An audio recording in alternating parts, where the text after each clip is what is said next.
Special thanks to our wonderful sponsor, Meritas Bott and Associates, for all things financial planning and estate planning so that you can leave the kind of legacy you would like to leave. Thanks again, Meritas, and thank you to your fabulous team. Welcome to Inspiring Victory, where we help CEOs, visionaries, and thought leaders double their business in 1 year or less. And today, we're all very excited because we have a pretty extraordinary person with us. We have Terry Rich. And Terry has an amazing background that he's going to tell you a little bit more about, where he's also written a couple of really, really interesting books that you should definitely pick up. And he's one of the top speakers out there. So if you're a meeting planner, you might want to take note. I'm so glad that you're here. Thank you for being here, Terry. I'm really honored to have you on the show. I appreciate you asking. I'll tell you what, we have a lot of fun doing these, and it's always fun to meet new friends and learn new things, isn't it? That is what makes life exciting and fun. Absolutely. Absolutely. Lovely. Lovely. All right. So I want to know a few things. One is, I love the title of both of your books, but the book that you have, The $80 Billion Gamble, I love the title of the book. Do you want to tell me how that came about? I don't want to give the whole story away, but I would love for you to share with us, how did that come about, and what did you gain from the whole experience that has made you you? Well, the $80 billion gamble is how a lottery ticket, 2 hot dogs, and Bigfoot helped crack the largest lottery fraud in U.S. history. I've been a CEO for almost 25 years, and as you'll tell as we talk, marketing and promotion is what it's all about. Doing the things you're talking about of how do you maximize your income in a year or in a short term, and thinking new ideas. So I was going strong, selling more lottery tickets. Things were going great. And lo and behold, I became a CEO who was involved in a large lottery scandal where a gentleman reprogrammed a computer that was drawing numbers and tried to create the largest lottery fraud in U.S. history. And this book kind of describes what it takes to go through that and change from being that fun-loving, crazy guy to thinking, oh my gosh, we're going to be putting somebody in prison for up to 25 years. And the entire thing may ruin the reputation of an $80 billion industry here across America. So it's kind of intriguing. It's kind of fun, and takes a lot of twists and turns for the 6 years to get it actually done. And I'm glad we did it. And I learned a lot because I learned to value the people that support me.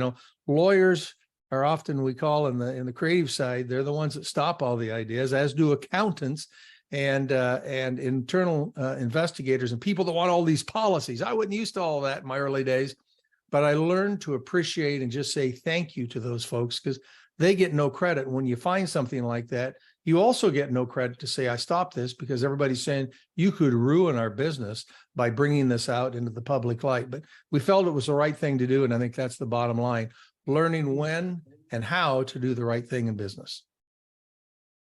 It's very, very important. Wow. Powerful, powerful. What advice do you give to up and coming CEOs? We have a lot of them that listen and watch. What advice do you have for them as they are growing their businesses and trying to be the leader that their team really deserves? What advice do you have for them? Well, the advice from a fraud standpoint is to think we have an American Association of Certified Fraud Examiners who came up with a triangle, and they said, internally, when you're doing really well, you want to watch for one. It's a triangle. If all 3 things come together, you're right for fraud. The first one is financial need. Now, we all try to hire the best employees we can, right? And when you get an employee in, they're enthusiastic, they're working hard, they're in the office, they're at home going strong. And all of a sudden, they either get divorced, they have a gambling problem, a drinking problem, something major. I mean, we all want more money, but something major hits them that they get this desperate need to get more money. But that doesn't immediately make them suspect. The second one is opportunity. If you don't have proper checks and balances, when somebody signs in and becomes an employee, they need to have in writing and sign off that if they are caught stealing or doing anything fraudulent, they will be busted, they will be possibly prosecuted, and they may go to jail. That's the second thing, so that you, if they have all the keys to the kingdom, so to speak. And you'll see this in small organizations, that the business manager often writes the purchase order and also writes the signature on the check that sends the money out. They've got the keys of the kingdom, and that is the second piece, but they obviously have to have the financial desire at that point. The third one is not so obvious and probably the hardest as a manager, and that's rationale. At what point do you as an employee, a great employee, now you have the financial need, you got a big problem, now you have the opportunity because you control or have hands on the checkbook, all that sort of thing. When do you rationalize that little devil on the shoulder, say, hey, it's okay? You know, many people will say things like, I've heard interviews of people who've created fraud to say, you know, I deserve it. Joe over here is making a lot more money than I do, and I've been working harder, so I deserve it. At what point do you become that rationalization? When you get all three of those together, you're pretty ripe for fraud. And as a CEO, I became more aware of those kinds of things, especially when people got in trouble with money, to kind of make sure that they don't have all the keys to the kingdom. Wow, that's brilliant. I love the triangle. The three parts of that triangle, super important. And you're right, the third one isn't probably something people would think of every day, for sure. Yeah, yeah. Well, you know, as again, a marketer and a promoter, I started 4 different companies over the years and turned around a zoo that was losing $600,000, became a zoo director. I was about to I ask, also learned I like taking risks. I like taking risks. And I understood after I made my first big money, I was in cable television and I was going to do that all my life. It was fun. I was producing things. I was working with the Ted Turners, helping create CNN and all these different channels. But I realized once I got in my own business, you don't just take risks, you want to take calculated risks. Once you have some money in your pocket, I then only took a percentage, usually about 10% of the money that I made big in these new companies, to reinvest, kind of call it research and development. So to try to reinvest in having something new, because things change. You may have the greatest product of the world in the world, but unless you're changing that, updating that, and looking for new opportunities, you probably will go down. I don't know if you've ever seen the entrepreneurial chart. Starts down here. You have a great idea. You've innovated. All of a sudden, like you have a banana ice cream shop, and all of a sudden, you know, with your research, you can get 100 customers. So it grows, and all of a sudden it'll plateau because all the people that like banana ice cream have bought it. Well, what happens? People die, people move, and you start going down, down, down. And to sell more ice cream to increase your profits, you got to come up with that new idea. So I love creating new ideas all the time, but with calculated risk, not just risking your entire dollars. And I think people coming out of college, I try to tell them, go to work for someone so you have some income, so you have your cash flow.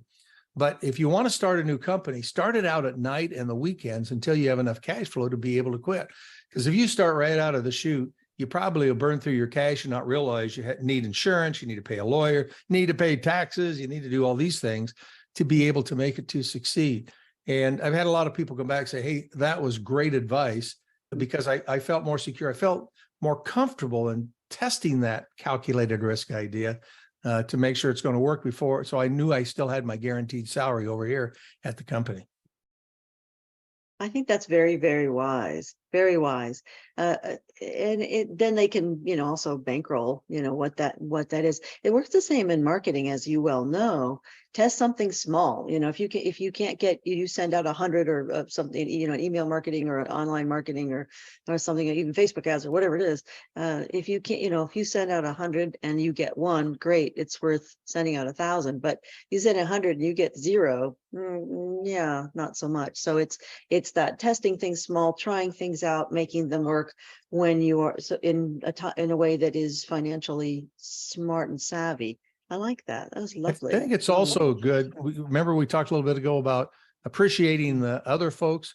When I started out my first company at 40, I thought I'd kill the world, but I didn't realize that when I worked for a corporation, they had accountants and lawyers and all these different people that I have to pay rather than just have them at my disposal. So I had to calculate more cash flow in that. But I also learned and suggested, if you're starting a new company, to surround yourself with knowledge that you don't have for 2 reasons. Number one, you can do an advisory board, and give some of the future profits or put aside a friend that knows legal aspects, a friend who knows the accounting aspects to protect you when it's all said and done. So if you're a marketer and promoter, which I was, you'd be able, you'd be able to move those things ahead and still get the advice and not stumble as quickly as some might. And too many entrepreneurs are really creative, but you find when they really get in the business and the business ramps up, they start failing because one, you lose the jazz of, hey, I love the new startup and I'm just doing everything, making all the decisions and all that. You lose that because the bigger you get, the more you need to have the foundation around it to keep creating. And that other stuff isn't as fun as a CEO. So sometimes you need a CEO or a chief operating officer who can handle those so that you can do the things that are fun. Yes, I think that it does change dramatically once you have a bigger and bigger actual company and organization, unless you want to be a solopreneur forever. Well, we get a lot of people that have larger companies, mainly between, 5 and 75 million. What's your advice for them now that they've gotten, now maybe here's if you're a startup, so, start carefully, make sure you've got some good advisors around you and a good advisory team around you. Maybe start on weekends and evenings, like you said, so you can keep your cash stable. And then once the business is going, like you said, starting to get bigger and bigger and bigger, there's on all those banana splits or whatnot. What is it you would say for once the company gets to that critical, few $1,000,000 stage, not necessarily on the upper end of what we work with, but on that 5 to 15 or $20 million range? What do you think is the big thing that they need to do in that calculated risks area you were talking about, or anything you want to share? I always try to look forward of always keeping change top of mind and having somebody thinking about what should we be doing next. A lot of companies, whoever thought that taxis in big cities might go away? You ever thought that Uber would actually work? You would think that even in the United States, we have this thing called a post office, and the post office, they do their thing. Their rate went from 2 cents to 50 cents a stamp. And they never understood when they sat around the board table to compete that somebody could come in for $34 and do an overnight package called United Parcel or FedEx. They laughed at that. They thought that was stupid. So yeah, I think you always have to have somebody change. And I love the expression I heard in college. It's better to have tried and failed than to succeed at doing nothing. You always want to have that, some people call it R&D, but it's new products. You always want to have something on the shelf that you're testing, trying, and someone driving that is kind of away from all of I call them no-mans, the people when you go in a meeting and you look around and they're the ones that say, no, man, we've tried that before, or no, man, that's a stupid idea, and shuts the spigot off. You want somebody to vet some of that, and every idea is a good idea.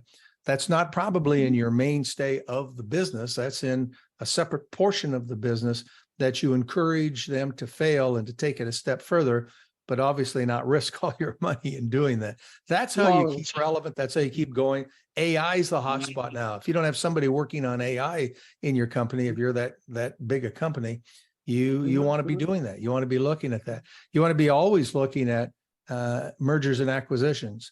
Where can we do and model what we're doing successfully today, tomorrow, to bring in their expertise, one as another company, or be able to take them over and increase theirs. Maybe they don't have the same excellent managers that you do in certain areas that you could go in and really turn a company around and work together with them. I also think I really like ESOPs and that we have in the United States, or ways that employees can be part of the organization. So I was always felt strong. If you're a private company, you really don't sometimes want the employees to know what you're making because they know you're making it all. But if you can give them part of the profits or have it, and you're going to put so much aside for new investments and so much aside for them to get rewards, then they're the ones helping watch it. Hey, Joe's out messing around. He's not doing his job. Or, hey, we could have saved $200. Why do we have the heat so high over here?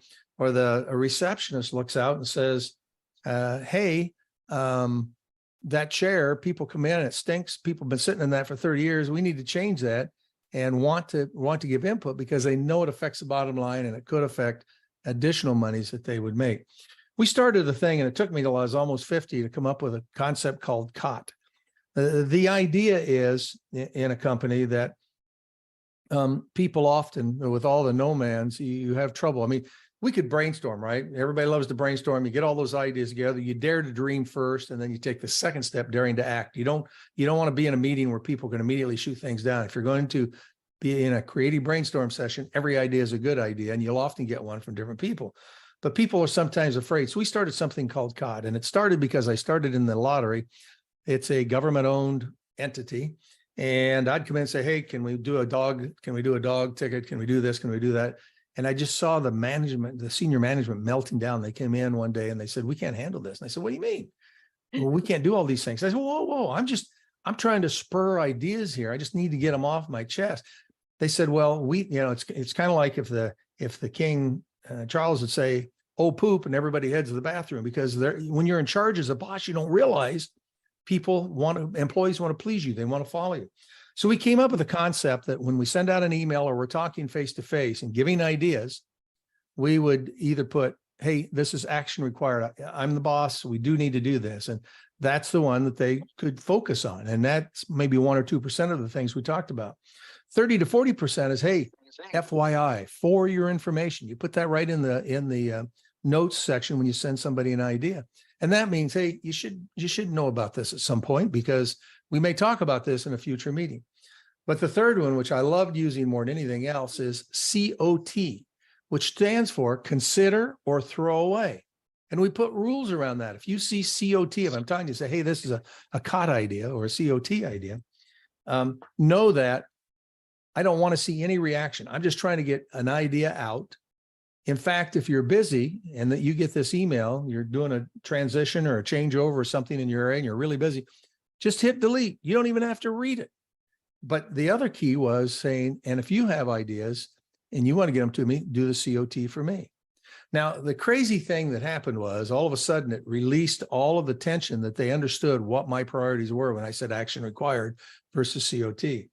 But the second one was that the employees, like a receptionist who saw that dirty, ugly chair, knew it was awful somebody might fall, get hurt, has a liability too. What did they have? How could they give that idea in the past?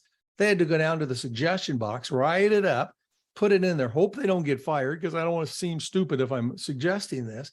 Wait 2 or 3 weeks. At the same time, somebody finally picks it up, tries to decide who gets to say this. Nobody as a boss wants to be bad and say no to an employee, but yet it might be a stupid idea, or you think it's a stupid idea. So now that employee is down in the break room going, you know what, management never listens to me. I gave an idea, they never listened to me. But when they could do the COT, send it in an email and send it immediately, they knew I probably read it or would at some point, but they knew that they were completely resolved any problems or anything. They just were giving me an idea. Now they feel like they have more input. All of a sudden, the whole creative coming up with ideas in an innovative environment switched around from negative to positive when people were trying to come up with new ideas. They knew may never be acted upon, but at least we always kept them in a big file and we always reviewed them and talked about them, because one of those might spur that next idea that makes the $1 million idea. That's lovely. Well, I love that. And I love the clarity that it gave other people on your team, and the permission to be able to come up with those great ideas and not be criticized harshly for that, and in fact encouraged. You created a lovely culture there. Well, let's talk about, remember the $80 billion gamble, the culture that we created helped solve that, because everybody was watching and it was a frontline employee that started the first inquiry in that. But the other thing is, you want results. It's fun to say we're going to do this, this, this, or this, but to get the results, we went from a $60 million profit to a $100 million profit in those years. So it was a great turnaround. Everybody was having fun, and it was just a great time. That's lovely. That's really, really helpful, I think, to a lot of people. So yeah, but I think that's part of, what would you call the type of culture that you believe is valuable for a company to have to bring out the best in their team? I would say trusting. I would say everybody has input. I never use the word my assistant or my VP, or I took that away. It was always we. I didn't want to hear anybody said, my department is doing this. No, our department is doing this. I think that so that people feel included. And speaking of inclusion, when you're doing all those ideas, and you're brainstorming, too often, if everybody around the table, if you're doing a group brainstorming, if they look just like you're not going to get the best idea. In today's world, we can market anywhere in the world.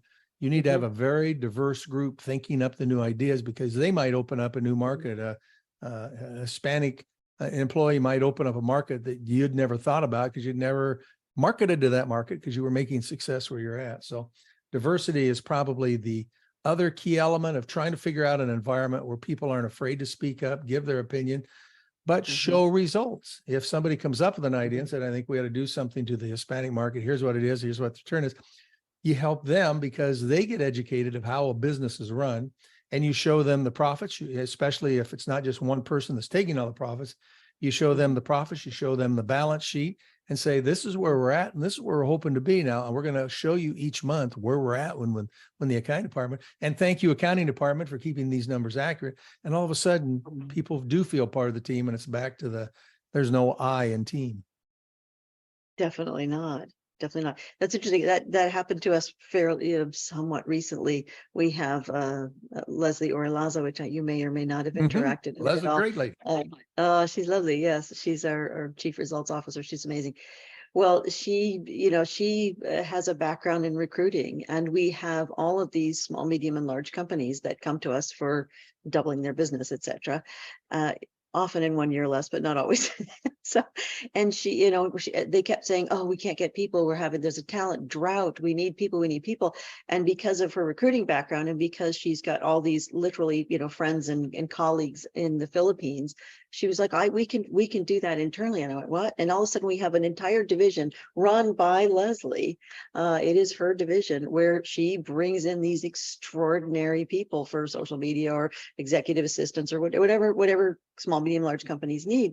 And it's been such a great win-win, because she said it's been so life-changing for her to be able to work with the companies that our company and the companies that we work with. And she wanted to pay it forward. She wanted to see other people have that great experience of, great company to work with, and companies having a great employee. And I've just watched the magic happen, because we tested it small and it did so extraordinarily well because it's Leslie. And then the rest of the team got excited, and now it's exploded. It's been really amazing. But I think it's because we have this diverse team of people, and a few that are from other parts. We have one in Mexico. We have several in the Philippines, one in England. And they always have way smarter ideas than mine. It's lovely. I just watch and wonder. It's really and great. Sarah, isn't it a lot more rewarding? I mean, I love the money. I love the paycheck. I love the profits when I get those. But it's even more rewarding when you can see others who succeed and do well. And let me tell you, everybody's going to have employee problems. We talked about that earlier on people who steal. How does Aunt Sue steal from us when she's the church secretary? Well, she got in a gambling problem for some ways, or she did that. But to see the people who, when they come in, they absolutely look perfect, in grooming them and having them succeed. And when they do fail, encourage them to learn by that failure and make it even better. Will keep people around. But you always got to have the boundaries. That's back to the opportunity. If you have the proper policies, I hated policies all my life. You got to turn in your travel report, and you got to make sure you got a receipt right there. Well, some people don't turn in the receipt, and you say, well, why do we have to have this kind of rule? Well, you have to set up the boundaries and understand, if this happens, this is not the punishment, but this is what happens if you do something, so that they know what it is. People get the expectations. They have a much clearer picture, and there's never any doubt. But if you say, well, we kind of have a policy on that, and then Joe, who's a great employee, sold a lot of stuff, turns in an expense report and forgot to put down the $100 bill, forgot to get the $100 bill. If you pay that, it will happen many, many more times from everybody else, because the word will get around. If you say, Joe, sorry, we're not paying it, he'll have it next time, and so will everybody else, and they'll respect you because you did follow the rules. Well, and I think it's kind of the way we all learned growing up as kids too. I mean, if your kid walks out the door without whatever's supposed to be in their backpack 6 times in a row, and you keep driving it over for them, they're going to do it 10 more times. But if they get in trouble in school because they don't have whatever was in the backpack, or they're hungry at lunch, they'll get a nice big snack when they come home, or they'll figure it out for themselves. But they'll probably not do that again. I think it's funny to say that it's the same, but we're all learning. we're all, at every level, we're all learning and growing and expanding. But yes, those boundaries, whether you're, 10 or 100, are really valuable. And that's been hard for me to learn. I think it's hard for a lot of us to learn because, we don't want to set up, too many rules or make it too confining, but boundaries are different. Boundaries are super important. And that's such a valuable point that you made about how, yeah, you pay that $100 once and $100 once. And now you got 50 people all doing the same thing because it's not a policy anymore. Interesting. Oh, I love the way you think. That's fascinating. So you and I both find building up other people really rewarding. I find myself treating the people that work for me the same way as that we treat our clients. I want to build them up. I want their businesses to be successful, or I want to build them up internally. I want them to be successful. I can see we are very much aligned in that. What other techniques did you use to bring out the best in people? And then what else did you do to start protecting against fraud? Because I know that is your big expertise. Could you tell me a little bit about both sides of that coin, please? I think anytime you have employees and they're having a tough time, both professionally or personally, just showing that you have some empathy there and you have support. If somebody, we used to call ankle biters, I think one of the hardest things in a business is if you have somebody who's just, and they usually are having a tough time at home, they bring it to work and just make life miserable for everybody. They often will file complaints, grievances, some unions call them, saying we have problems. And I learned early on to say, great, they'd want to say, hey, I'll bet you didn't know that bills come in an hour late every day. I'd say, appreciate your comments. We'll start an investigation. And immediately they usually go, no, I just wanted you to know. I didn't really. No, I said, thank you. We'll document it. And I'm going to have our legal group and our HR group. They'll do the interviews and we'll get back to you. And every time you do that, one, you slow down the ankle biting thoughts of we're out to get somebody no matter what. I hate this company. I hate my life and I hate my husband and whatever. I hate my wife or my husband. Or wife or cousin or whatever it is. But the second point is you protect yourself because you have the interviews, you tell everybody we're doing it, and then it's done. I see we may or may not get back to you, but know that we had the conversation. Everybody respects that you at least listened. And two, they know that something was done, at least even with the interviews, which allows you then to protect yourself. I think out of the 10 years, I had 2 grievances where most departments probably had hundreds, because you address it, offer respect, see if you can resolve it and move on. And often they didn't like it, but they always respected that we at least listened and took action. So that's probably one that is sometimes bothers leaders in organizations. From an internal fraud, we changed a lot of policies to allow this gentleman not to, people not to be able to do what this gentleman did. He actually wrote the code for this lottery program. He compiled the code. He oversaw the computers that did the code. He had full access to the draw room when it happened. So he had all the keys to the kingdom. He obviously split that up, and that ended that. And we split him from the company also and put him in prison. So that was much of a surprise.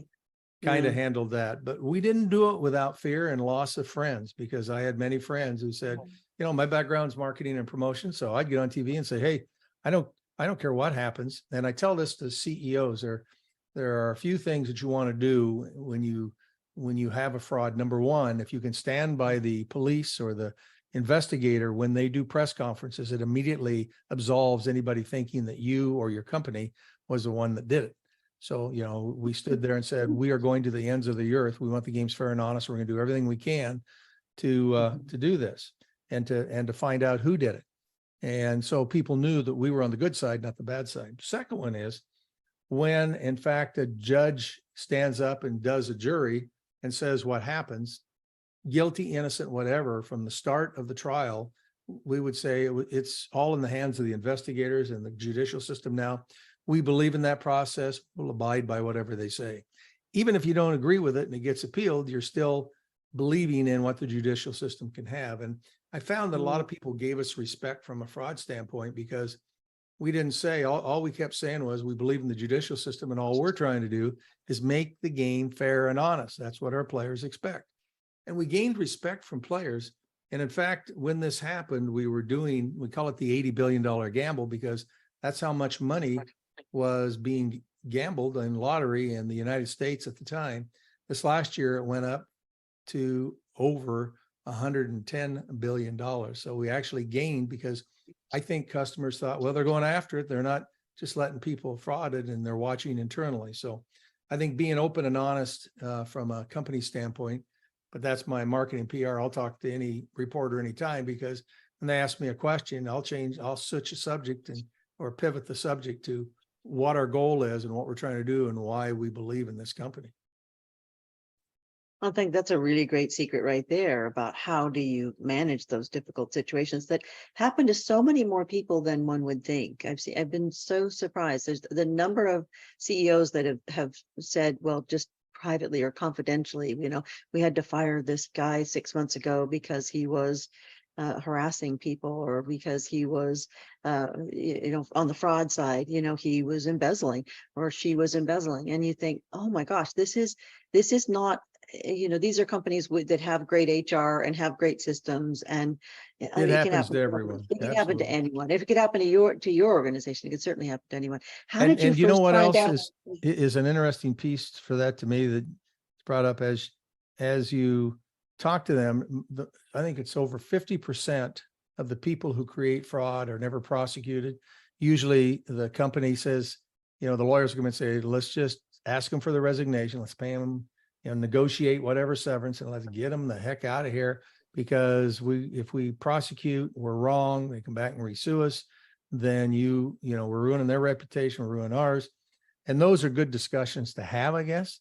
But you realize that when you do that, 40% who got no punishment at all, they're working for somebody else and probably going to do it again. They're free to go back and reoffend. Yeah. So I did not know that's a that. tough debate. And That's I had horrible. people who told me that I was going to ruin our reputation. If we messed up, we could have been gambling with that $80 billion business. But in our heart, we knew we had to at least say that we're going to do everything to find out what happened. And I think the gamble was well worth it. It could have gone the other way, and I'd have probably lost my job at that point, but it worked out. But I lost friends out of the deal, no doubt about it. We all had differences of opinion. Yeah, I'm sorry to hear that, but I think it is inevitable, as you said. Yeah. You have to be willing to stand for what's right. And if people don't want to stand with you, then they don't want to stand with you. That's okay. What are some other things that companies, small, medium, and large, need to really be looking out for, or signs and symptoms that something's not right? I think having good policies when people are employed, when they first sign it, is important. So you can always go back to that reference, something in writing they agreed to, you agreed to, or in your first meeting with them to say, hey, here's what the policy states. Here's what we think happened. Here's what it says will happen if you do. Let's go through it and talk about it and understand that, okay, it's unclear of whether you really did something or not. So know that if something happens again, this is what we're following. This is what the punishment is. No, that's hanging on your head. That's usually a good one.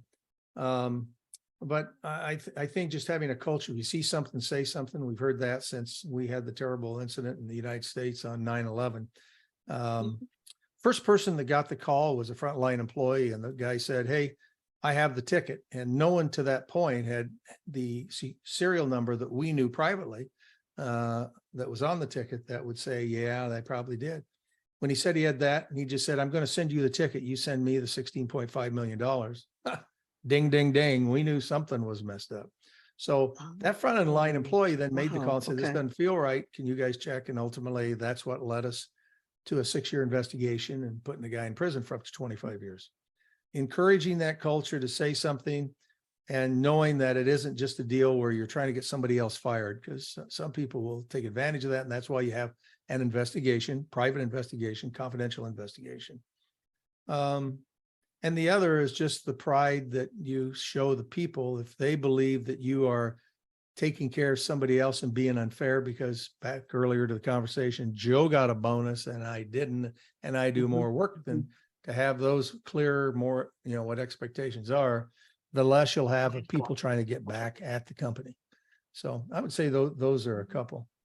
I think I mentioned earlier too, if someone fails in a small way, recognizes that, says, I'm sorry, and they find ways to do it. It is better to try and fail because you want people looking for those new ideas and new things to happen. My first failure was when I was right out of college. I was doing on-camera TV, and I was using the Schick Track 2, and I looked at the TV camera or over here, the monitor, and I thought, gosh, that's a great look. It's 5 o'clock and I don't have the 5 o'clock shadow. So I'm going to write Schick, and I'm going to write Gillette. And I'm going to tell them how much I love the Track 2 razor, and maybe they'll hire me to do a commercial. They'll fly me to New York. And so for 2 weeks, I got so excited because I wrote this letter to them. I knew in 2 weeks I'd hear back. I'd be on a plane. I'm going to do my commercial. Lo and behold, I got that letter exactly 2 weeks to the day. And, during that time, I felt kind of like what you probably feel if you play the lottery. What would happen if? And I always thought, I want to be on national television someday. But I failed. 2 weeks later, I got the letter that said, Dear Mr. Rich, expressing your complete satisfaction with your Gillette Track 2 razor, we regret to inform you wrote the wrong company. Schick makes that. Here's their address. So I failed with one important fact. Right off the bat. That incented me to want to do national television. And by doing that, I did a promotion 2 years later that landed us on, if you remember the guy named Johnny Carson's Tonight Show, that got us on Johnny Carson's Tonight Show when I promoted my local town. And since that time, I've appeared on every major network in the United States and across the world on various times, all because I failed. I failed by writing the wrong company, but it gave me the idea and incentive to say this would be fun to do. And lo and behold, it happened. I think it's failing is fine. Falling down is fine. You just have to keep getting back up. And not everybody gets back up. Some people are like, okay, I'm never doing that again. And you did. That's right. And if you fell and you lost all your money, it would be bad. If you fall and you have a little money invested to do it, you still have the other money to fall back on.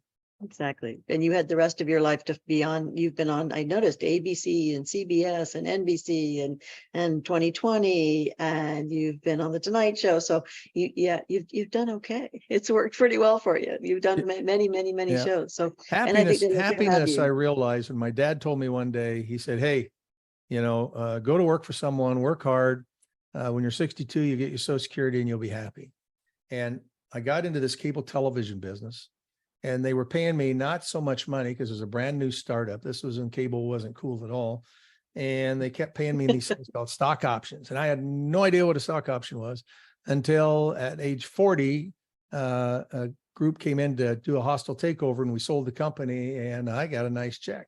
And I realized it told me that happiness doesn't happen when you reach the goal. Happiness happens on the way to success. The fun we've had getting to that success has just been phenomenal. And that's what makes it even more fun. I love that. And I think you deserve every bit of happiness that you do too. We want everybody happy. And it takes much, but that doesn't mean that you're never going to be sad or you're going to have disappointments. You are going to fail now and then. When you realize that, say, and especially if you look at me, I did this with Ted Turner. Here's a guy that started CNN and TNT and all these things. He owns the most, I think, buffalo in the world now. I mean, the guy's just crazy. He's absolutely crazy. And he came in for a speech one time. He said, here I am. I'm worth $500 million and I'm still going to see a therapist twice a week. And I thought, if this guy can do it, why can't I? And as your viewers watch, I'm telling you, if I can do it, I know you can do it too. I'm just a farm kid off the farm in Iowa.